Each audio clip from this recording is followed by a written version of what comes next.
Hey everyone, welcome back to Corporate Decoder, the place where we try to uncover the hidden stories behind corporate treasure maps. Today we are diving deep into a massive deal, a merger that is practically reshaping a part of Constellation Energy's universe. Get ready because this is not your usual quarterly update. This is about a company becoming a whole lot bigger. So what's the big news on the 7th of January 2026? Constellation Energy Corporation, or CEGI as it's known on the stock market, officially completed a huge acquisition. They bought out Calpine Corporation. This means Calpine is now a wholly owned part of Constellation.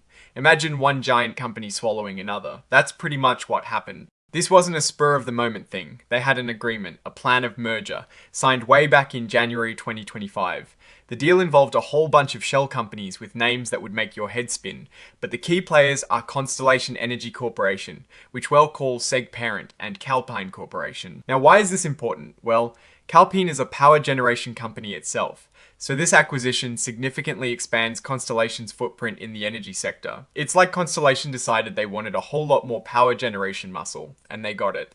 The deal was paid for with a mix of CE Parent stock and a hefty sum of cash. Former Calpine shareholders ended up owning about 13.8% of CG Parent's stock. This shows that while cash was involved, CG was also giving up a good chunk of ownership to make this happen. That is a pretty significant stake for the former Calpine owners. Because this deal is so big, it shakes things up for Constellation. We're talking about new financial obligations, new strategies, and even some changes at the very top of the company. Let's talk about the money side of things because that's where things get really interesting. When you acquire a company like Calpine, you inherit all of its debts, and Calpine had some significant ones. We're talking about several different types of senior notes, both secured and unsecured, with various interest rates and maturity dates. For example, there are the 2028 senior notes carrying a 5.125% interest rate and the 2029 senior notes at a 4.625% rate. Then you have the 2031 senior notes which come with a 5% interest. The secured notes also have their own rates, like the 4.50% senior secured notes due in 2028 and the 3.750% senior secured notes due in 2031. That is a lot of debt spread out over several years, all becoming Constellation's responsibility. These notes are not just numbers on a page, they represent real obligations. The terms of these agreements mean Constellation will have to pay interest regularly and the principal when they mature. For instance, the 2028 senior secured notes will mature in February 2028, and before that, Constellation has the option to redeem them. But not without a premium. This is standard practice, often aimed at managing interest rate risks or preparing for future refinancing. Beyond the notes, Calpine also had significant loans, like the CCFC term loan. This loan has been refinanced and adjusted quite a bit, growing from over $1 billion to almost $2 billion. The interest rate on this loan was also adjusted recently, going down to 1.75% over the SOFR rate. This shows an effort to manage borrowing costs, which is smart business. Then is the GPC term loan facility. While the total facility is quite large, about $1.771 billion, the currently outstanding amount is around $1.415 billion.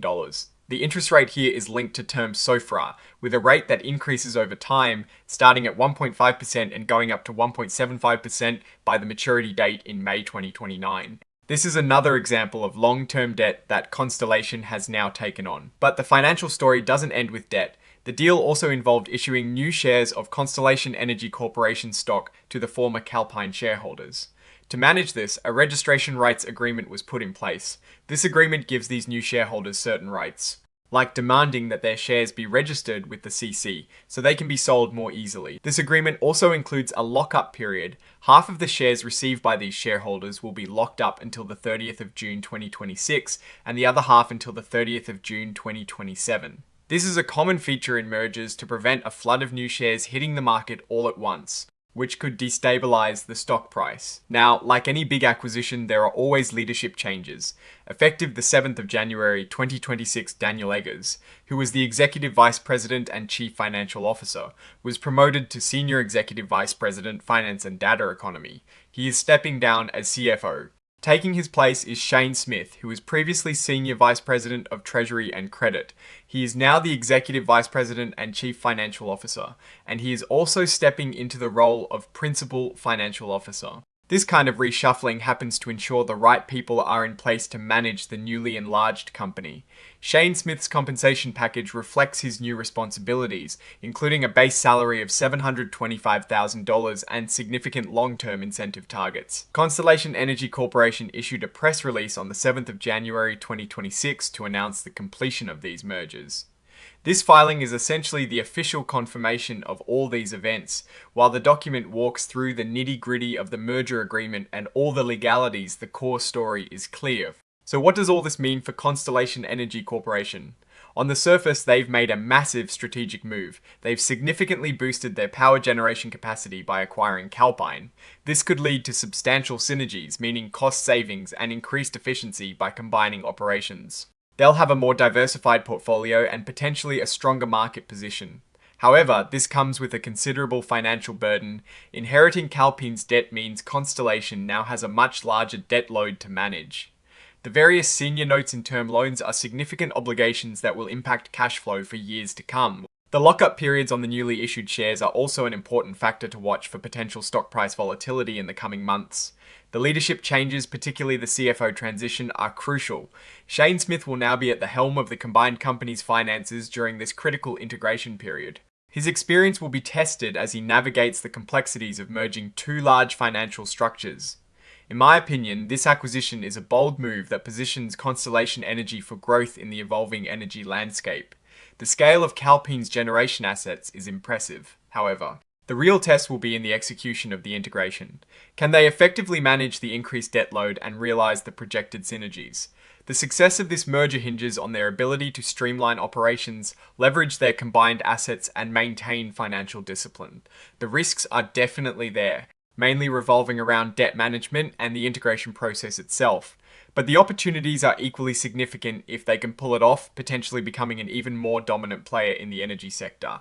Alright, that is our deep dive into Constellation Energy Corporation's game, changing acquisition of Calpine. What is your take on these numbers and what they signal for the company's future?